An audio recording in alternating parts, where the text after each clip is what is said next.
వట్టే జానయ్య యాదవ్ రాజకీయ భిక్ష పెట్టింది మాజీ మంత్రి ఎమ్మెల్యే జగదీష్ రెడ్డినేనని మాజీ మున్సిపల్ వైస్ చైర్మన్ పుట్టా కిషోర్ అన్నారు. ఆదివారం సూర్యాపేట జిల్లా కేంద్రం ఎమ్మెల్యే క్యాంప్ ఆఫీసులో విలేకరుల సమావేశంలో ఆయన మాట్లాడుతూ వట్టే జానయ్య యాదవ్ కి ప్రాణహాని ఉందని, ఇద్దరు గన్మెన్లను పెట్టిన జగదీశ్వర్ రెడ్డి మీద అవాక్కులు చవాకులు పేల్చితే ఊరుకునేది లేదన్నారు.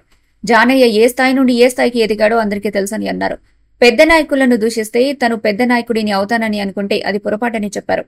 జానయ్య ఫోన్ ట్యాపింగ్ చేసి గెలవాల్సిన అవసరం ఎమ్మెల్యే జగదీష్ రెడ్డికి లేదని అన్నారు.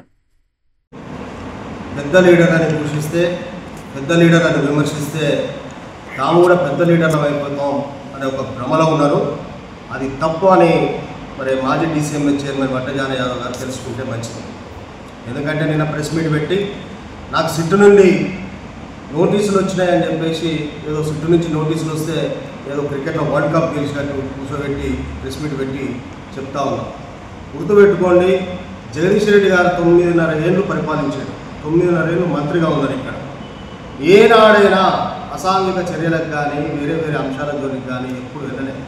24 గంటలు కూడా వారి దృష్టి మొత్తం కూడా 24 గంటలు వారి దృష్టి మొత్తం కూడా సూర్యాపేట నియోజకవర్గం ఏ విధంగా అభివృద్ధి చెందాలి, ఉమ్మడి నల్లగొండ జిల్లా రైతాంగం మొత్తం ఏ విధంగా బాగుపడాలి అనే ఒక అంశం మీద తప్పితే ఎప్పుడు కూడా వేరే వేరే అంశాల జోలికి కూడా వెళ్ళలేదు.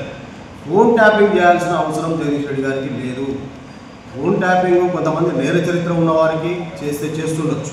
మీ మీద కేసులు ఉన్నాయి కాబట్టి, నువ్వు పారిపోయినావు కాబట్టి మీరు ట్రేసింగ్ ట్యాపింగ్ చేసి ఉండొచ్చు. పోలీస్ డిపార్ట్మెంట్ వల్ల పని అది.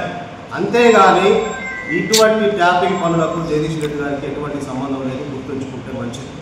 ఇంకో విషయం కూడా చెప్తా ఉన్నాం, జగదీష్ రెడ్డి గారిని పట్టుకొని నువ్వు ఆ మీడియాను బెదిరిస్తున్నావు, మీడియాను బెదిరిస్తూ మాట్లాడుతున్నావు అని కొన్ని వ్యాఖ్యలు చేసినావు. కొద్దిగా సరిదిద్దుకుంటే మంచిది. జగదీష్ రెడ్డి గారు మీడియాను ఎప్పుడు బెదిరించలేదు, మీడియాతో సఖ్యతగా ఉన్నాడు.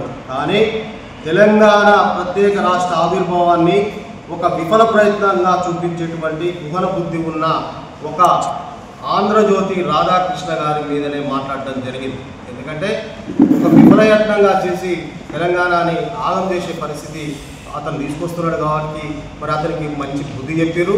దాని నుంచి ప్రజలందరిలో కూడా మంచి స్పందన వచ్చింది. మంచిగా చెప్పారు, జగదీష్ రెడ్డి గారు ధైర్యంగా ముందుకు వచ్చి చెప్పారని చెప్పేసి కూడా అనేక మంది ఆంధ్ర ప్రాంతం నుండి కూడా జగదీష్ రెడ్డి గారికి మరి అభినందనల విలువ వస్తున్నది.